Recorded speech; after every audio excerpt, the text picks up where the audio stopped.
Grand Owl has gone on his final journey, and it is time for us to gather our clan, take on our rivals, and compete to become the next Grand Owl of Owly Tribe. Owly Tribe is a 2 to 4 player dice-based worker placement area control game that also requires set collection to get the most points so that you can become the next Grand Owl. And take this to the table, give it a look, go through the rules, and give you my final thoughts as we look at Owly Tribe. So we're going to be looking at the Kickstarter prototype. The art is not final, and all of the components that you'll see are not the finalised finished products. So in order to play Owly Tribe, first you will collect your clan that you will start with. There are 4 clans in the base game to choose from. Once you pick your clan, you also get the corresponding dice and character cards. You will then also shuffle and deal out 4 location cards. We will just place all of the dice out, ready, and each of the corresponding colours. Once you've gathered all those materials, place the dream catcher in a central location for each player to be able to see the abilities that can be used in that round. You then shuffle and deal out totem cards above and below each location.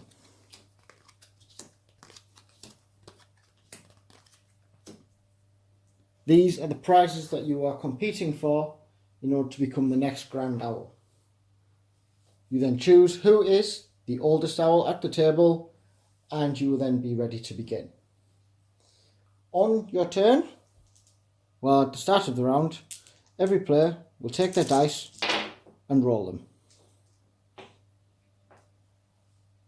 That is going to be your warriors to use for that round. You will notice that on the dream catcher there is a 1, 2, 3 and 4, no 5s or 6s. 5s and 6s are just strength, and they are helped to determine winning.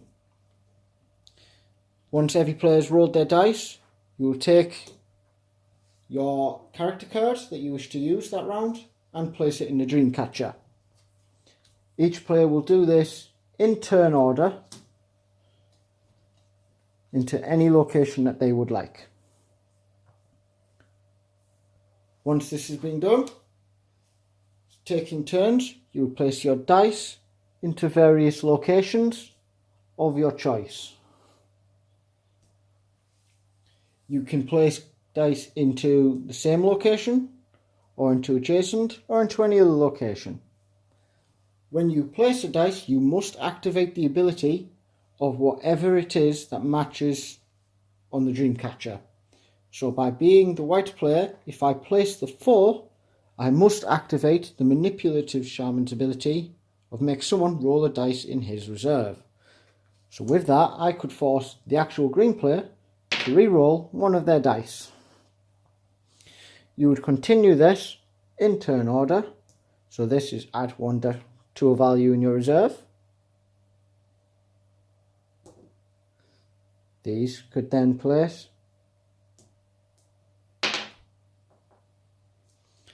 and then on here, and that would reduce dice.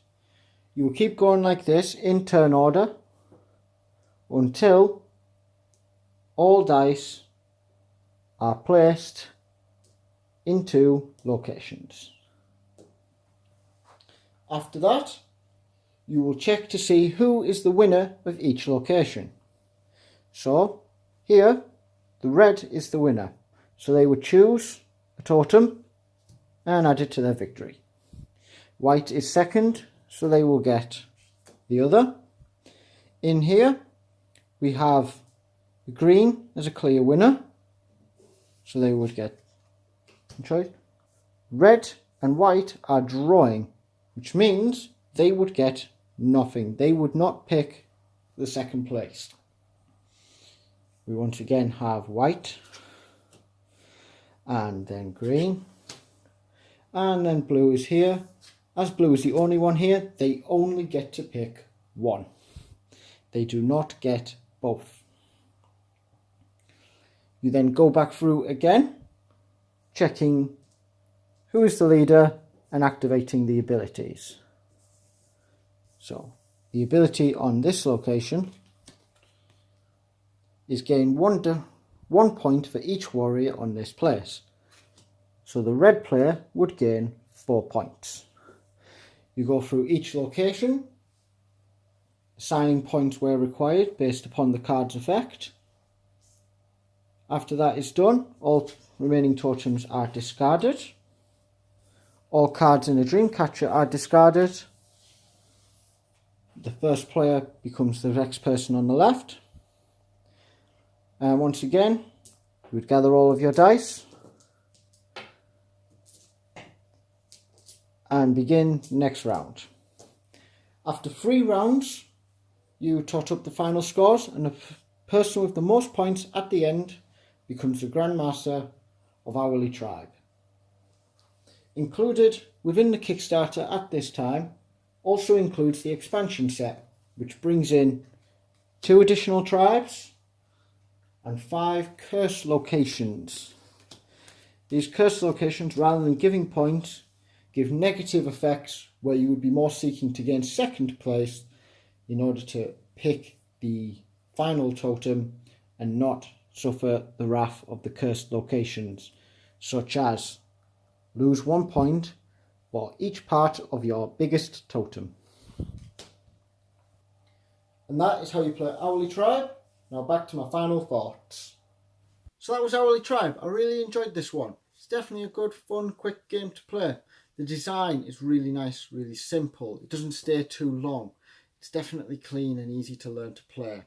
Difficult to master, especially with that Dreamcatcher. The abilities that you can put into it every round by each player definitely spices up the game and makes it fresh and new every time. Add into that the expansion with 2 extra clans and also all of the extra curse locations really will spice up your games when you really need to move into that locations. I would really recommend that you back this now on Kickstarter. It is running from the 3rd of October until the 14th. It is a really good, enjoyable game, and I know you will enjoy this too. I've been Anthony from Bad Karma Cards. Please like and subscribe for more content in the future. Thank you.